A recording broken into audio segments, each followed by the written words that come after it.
বন্ধুগণ নমস্কার, আমি শীতাংশু বলছি। আজ আমি প্রায় দীর্ঘ 1 মাস পর একটা ভিডিও করতে বসেছি। তার কারণটাও আপনাদেরকে আমার বলা দরকার। সেই কারণটা হচ্ছে আমি দীর্ঘদিন অসুস্থতায় ছিলাম। প্রথমত আমি একটা দাঁতের ইনফেকশনে ভুগছিলাম। সেই ইনফেকশনের পর সেই দাঁত আমি অপারেশন করে তোলার পর থেকে আমি দীর্ঘদিন প্রায় কথা বলতে পারিনি এবং মুখ নাড়তে পারিনি। দাঁতে ভয়ানক ব্যথা, দীর্ঘদিন ব্যাপক ওষুধ খেয়ে হসপিটাল এবং প্রাইভেট ডাক্তারের কাছে আজ আমি একটুখানি সুস্থ হয়েছি। গতকাল আমার ফাইনাল চেক আপ হয়েছে।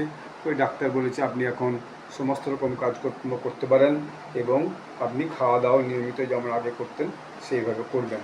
তো ফলে আমি আজকে আবার নতুন করে একটা ভিডিওর কাজ সেটা শুরু করলাম।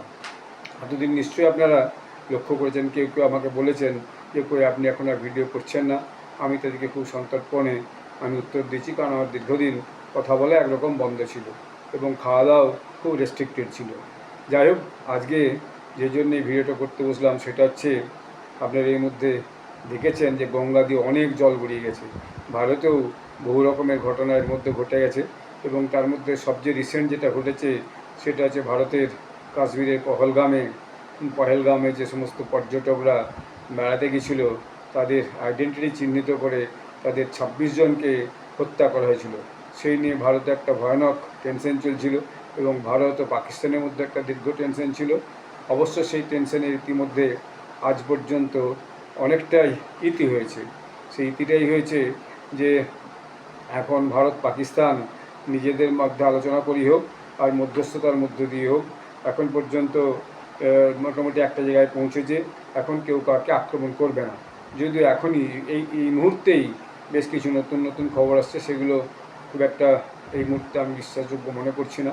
তবু এক্সহ্যান্ডেল দেখছিলাম যে বেশ কিছু খবর আছে। যা হোক, যে ব্যাপারটা নিয়ে বলতে চাই সেটা হচ্ছে এর ভিত্তিতে এর মধ্যেই গত 3-4 দিনের মধ্যেই 5 দিনের মধ্যেই ভারত পাকিস্তানের মধ্যে একটা প্রায় যুদ্ধ ছড়িয়ে গেছে। কারণ ওই হত্যাকাণ্ডের পর ভারতও চিহ্নিত করে যে সমস্ত পাকিস্তানের মধ্যে যে সমস্ত উগ্রপন্থী আড্ডা ছিল সেই সমস্ত উগ্রপন্থী আড্ডাতে হচ্ছে যে মিসাইল এবং ড্রোন বর্ষণ করে বেশ কিছু আড্ডাকে একদম ধ্বংস করে দিয়েছে এবং বেশ কিছু উগ্রপন্থী মারা গেছে। এসব খবর আপনাদের সবার কাছে প্রায় একরকম পুরানোই হয়ে গেছে। তারপরে আবার দেখা গেছে পাকিস্তান থেকে ভারতের বিভিন্ন জায়গাতে অনেক রকম ড্রোন আক্রমণ হয়েছে, মিসাইল আক্রমণ হয়েছে, এমনকি ভারতের যে এয়ারবেস তার উপর আক্রমণ করা হয়েছে এবং দিল্লিকে আক্রমণ করে ড্রোন এসে সেটা হরিয়ানার হিসারে এসে পড়েছে, সেটাও দেখা যাচ্ছে। এরপর অনেক দিন পর নরেন্দ্র মোদী আমাদের প্রধানমন্ত্রী, তিনি এই ব্যাপারে কোনো মুখ খোলেননি যদিও, তবে তিনি দেখা যাচ্ছিল বিভিন্ন টিভি নিউজে যে তিনি বিভিন্ন সৈন্যাধ্যক্ষদের সঙ্গে মিটিং করছেন এবং যে টপ মোস্ট অফিসিয়ালস আছে, সিডিএস বলুন বা এনএসএ বলুন এবং বিদেশমন্ত্রী বলুন, স্বরাষ্ট্রমন্ত্রী বলুন, পররাষ্ট্রমন্ত্রী বলুন, সবার সঙ্গে এবং রক্ষামন্ত্রী বলুন, সবার সঙ্গে বিভিন্ন মিটিং করে পরামর্শ করছেন এবং পরামর্শ দিচ্ছেন এবং একটা সিদ্ধান্তে পৌঁছানোর চেষ্টা করছেন।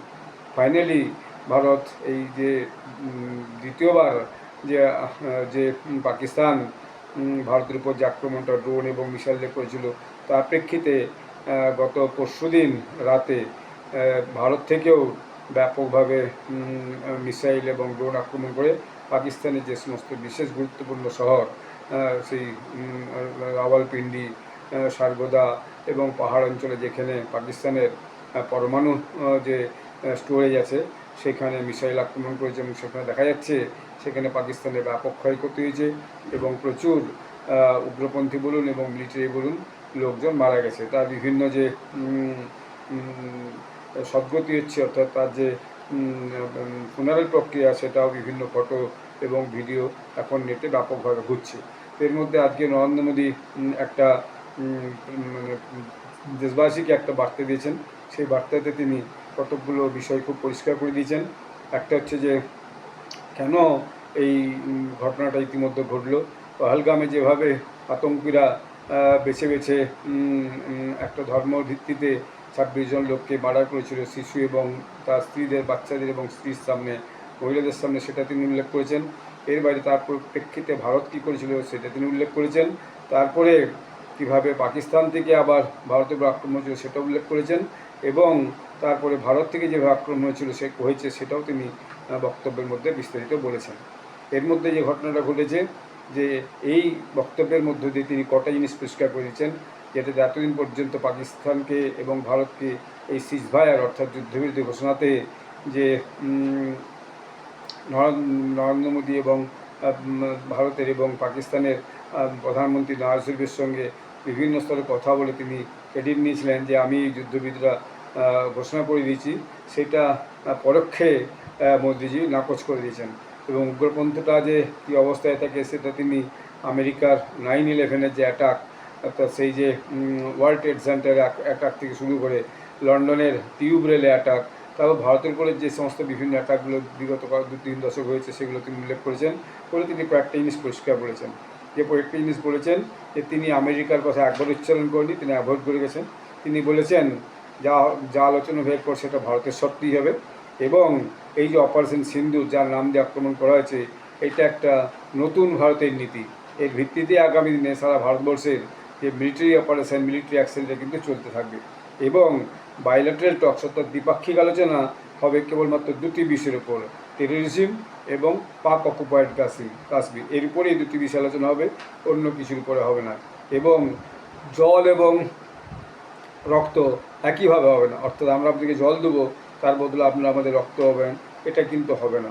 এবং পাকিস্তান যে বারবার এই নিউক্লিয়ার যুদ্ধের ধমক দেয়, সেই নিউক্লিয়ার ব্ল্যাকমেল ভারত যে সহ্য করবে এটাও তিনি পরিষ্কার করে দিয়েছেন। যে এখন যে অপারেশন সিন্দুর, এটা সিজফায়ার করা হয়নি, এটাকে হল্ট করা হয়েছে। আমরা খুব গভীরভাবে পর্যবেক্ষণ রাখবো যে পাকিস্তান আগামী দিনে কীভাবে অ্যাক্ট করে, তার উপর আগামী দিনে আমাদের একটাও কিন্তু সেইভাবেই চলবে।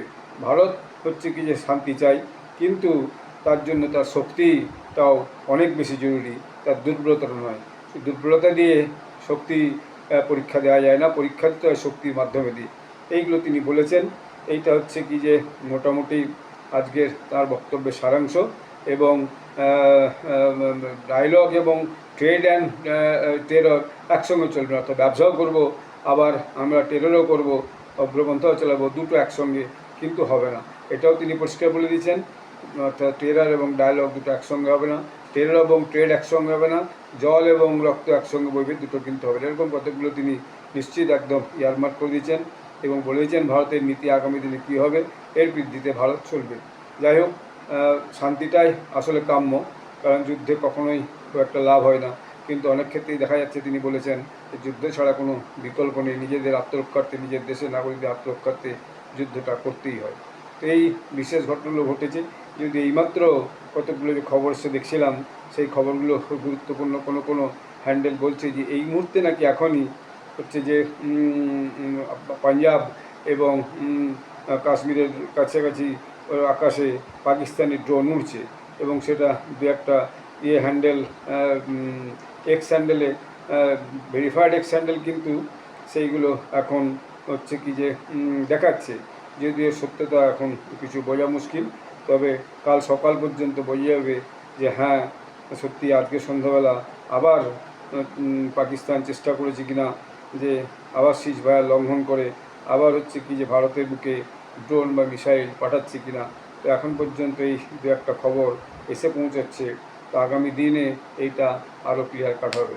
যাই হোক, আপনারা আমার চ্যানেলটি দেখবেন, লাইক করবেন, শেয়ার করবেন, এবং আগামী দিনে আমি চেষ্টা করব প্রতিদিন একটা ছোট্ট হলেও ভিডিও আপনাদের জন্য পাঠাবার জন্য, লেটেস্ট সমস্ত খবর নিয়ে, বিশেষত জিওপলিটিক্সের খবর নিয়ে, যাতে করে আপনাদের কাছে আমি কিছু না কিছু আমার বক্তব্য পৌঁছে দিতে পারি। ধন্যবাদ, নমস্কার, সবাই ভালো থাকবেন।